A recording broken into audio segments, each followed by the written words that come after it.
Selamat pagi saudara-saudara terkasih.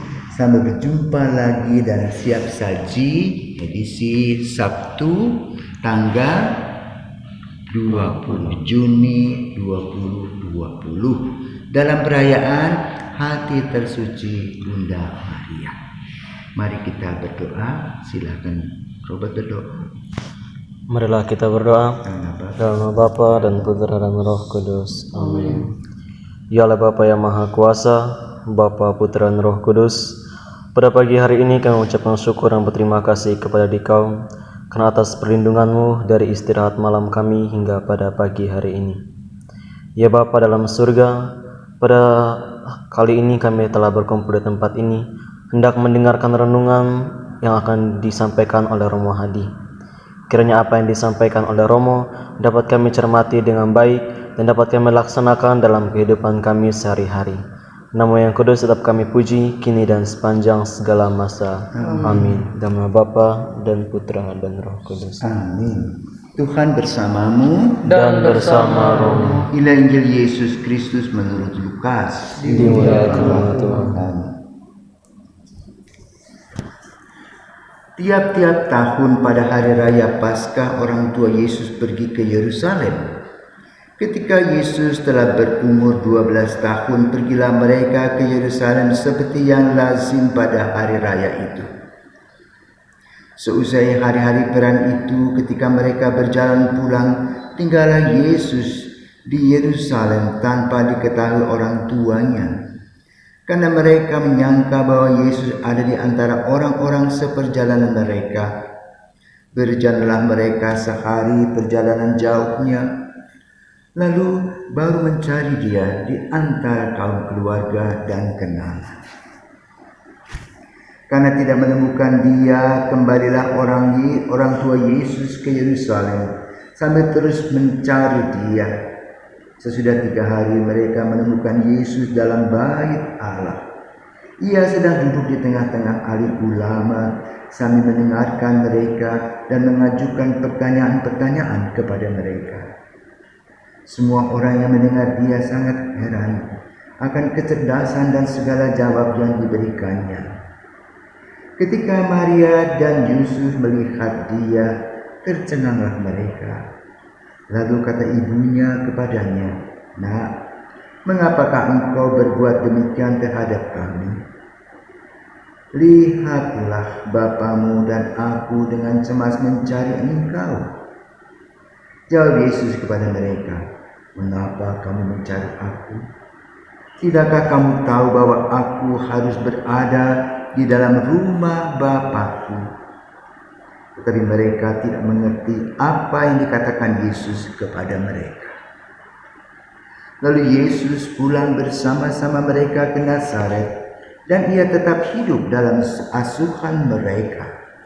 Dan Maria menyimpan semua perkara itu di dalam hatinya. Demikianlah Injil Tuhan. Terpujilah Kristus. Saudara-saudaraku terkasih, di sini ada 3 seminaris yang ada dan mereka berasal dari keluarga aku. Kau masih ingat kapan kamu diajarkan berdoa oleh orang tua? Kapan kamu membaca kitab? Kecil. Umur berapa kira-kira? Umur 6 tahun. 6 tahun. Kalau saya mungkin umur 7 atau 8 tahun baru diajarin baca Alkitab. Umur 8 tahun. 8 tahun. Jadi boleh katakan ada sebuah tradisi dalam keluarga, yaitu membaca kitab suci dan berdoa bersama. Injil pada hari ini menguraikan tentang situasi keluarga Nazaret, di mana Yesus bersama Maria dan Yusuf berjalan mengikuti tata aturan sebagai orang Yahudi. Pergi ke bait Allah setiap hari raya besar. Dalam tradisi Yahudi ada sebuah kebiasaan yang bagus. Umur 5 tahun anak-anak itu belajar membaca kitab suci. Umur 10 tahun mereka belajar ilmu hukum, tata aturan hidup. Pada umur 13 dalam pesta atau perayaan besar menyembah Mitswa, mereka berpesta, bersyukur kepada Tuhan untuk kasih karunia-Nya karena melihat anak-anak ini boleh katakan sudah paham akan kitab suci dan hukum-hukum. Tradisi ini kita ambil dalam gereja Katolik, yaitu orang tua mempersiapkan anak-anaknya dalam komuni pertama. Persiapan itu memakan waktu yang cukup lama, 3 bulan. Hanya sayang pada tahun ini, anak-anak yang harus menerima komuni pertama hanya menerima komuni baru.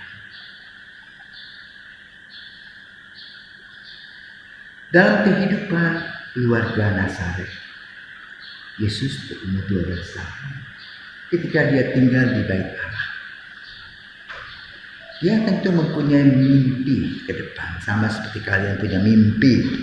Ketika kamu berumur 12 tahun, mimpimu apa? Ingin menjadi imam. Kamu juga? Dulu saya sih waktu itu belum kepikiran menjadi imam. Belum. Awalnya jadi dokter. Dokter kan? Jadi Roma. Jadi Roma. Jadi ke umur 12 tahun adalah umur yang ideal. Bermimpi ke depan untuk jadi apa? Maka penting sekali pendampingan orang tua. Bagaimana Maria dan Yusuf mencari Yesus, walaupun mereka sudah berjalan sehari cukup jauh, dan mereka kembali mencari. Dan itulah tugas orang tua. Maka orang tua adalah mutiara setiap anak. Di mana mutiara-mutiara itu dipersembahkan kepada anak-anak, agar anak-anak juga mempunyai mutiara di hari esok. Dan mutiara itu berkaitan dengan iman, harapan, dan kasih. Orang tua bekerja mengumpulkan rezeki. Orang tua mengajarkan kepada anak harus hidup baik, tahu tatanan moral. Orang tua mengajarkan kita berdoa dan mengajak mereka, anak-anak, ke gereja. Apalagi kalau orang tua mempunyai anak yang ingin menjadi imam. Tentu orang tua di satu sisi merasa bangga, tapi di lain sisi juga ada kekhawatiran, takut anaknya gagal. Ibu Maria dengan Yusuf mencari Yesus. Kenapa? Takut ada apa dengan Yesus. Dan ternyata mereka melihat perilaku Yesus yang mengagumkan. Pandai membaca kitab suci, bisa menerangkan kepada orang yang tua-tua. Tentu di dalam hati ada kebanggaan, tetapi Maria bukanlah seorang yang angkuh dan sombong, dan dia menyimpan semuanya di dalam hati dan mempersembahkan kepada Tuhan. Kita bersyukur karena kita mempunyai ibu-ibu yang sudah pernah mengandung kita. Mereka memberikan apa yang terbaik kepada kita. Kadang-kadang kita ditegur, dimarahi, dinasihati, bukan untuk kepentingan mereka, tetapi untuk kepentingan diri kita.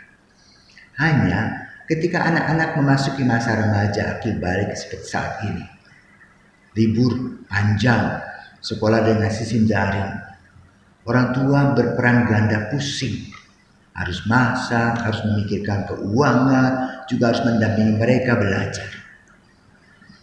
Dan anak-anak sekarang punya sifat yang cuek, sikap yang cuek. Mereka sibuk dengan alat baru, yaitu dewa baru, gadget mereka. Pasti disuruh makan susah, duduk saja sudut, tidak bergerak, hanya melihat gambar-gambar yang ada dalam sebuah kotak, itu laptop. Tetapi aktivitas lain tidak ada. Mereka, anak-anak sekarang terjerat tanpa kreativitas, tanpa aktivitas, hanya duduk melihat. Dan disinilah tugas orang tua menyadarkan kepada anak bahwa hidup ini bukan hanya membalikan tangan lalu mendapatkan rezeki, tetapi harus mempersiapkan diri belajar. Ibu Maria telah berhasil menjaga Yesus. Dan ketika Yesus dewasa, Ibu Maria melepasnya dengan rasa apa? Bangga dan yakin. Karena Yesus adalah sosok yang bijaksana. Semoga Dengan perayaan Hari Maria saat ini, hati kudus Maria, hati suci Maria, kita pun juga disucikan hati kita, terutama ibu-ibu kita yang amat sangat luar biasa. Semoga mereka meneladani teladan Bunda Maria, menjadi ibu yang bijaksana, ibu yang terus memberi dan mendoakan kita anak-anaknya, sehingga pada waktunya mereka hanya berkata, Tuhan terima kasih untuk anak-anak yang sudah kami dampingi. Mereka sudah berhasil dan akan berhasil. Mereka sekarang mengikuti Engkau. Maka yang paling penting adalah anak-anak takut akan Tuhan. Inilah harapan orang tua. Jadi kepada anak-anak yang masih mimpi ingin menjadi imam, silakan berjalan terus bersama dengan Yesus, bersama dengan peranan Bunda Maria yang selalu mendampingi dan melayani kita setiap waktu. Maka mari kita menyanyikan sebuah lagu tentang seorang ibu. Silakan ya. Dan kasih ibu kepada beta tak terhingga sepanjang masa, hanya memberi tak harap kembali, bagai sang surya menyinari dunia.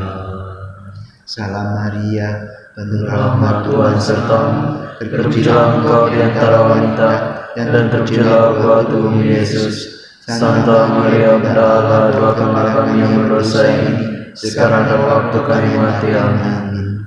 Kemuliaan kepada Bapa dan Putra dan Roh Kudus. Seperti pada permulaan, sekarang selalu dan sepanjang segala abad. Amin. Tuhan sertamu Dan sertamu juga. Semoga kita sekali berkati oleh Maha Kuasa, Bapa dan Putra dan Roh Kudus. Amin. Selamat pagi, selamat beraktivitas. Kita dengarkan sebuah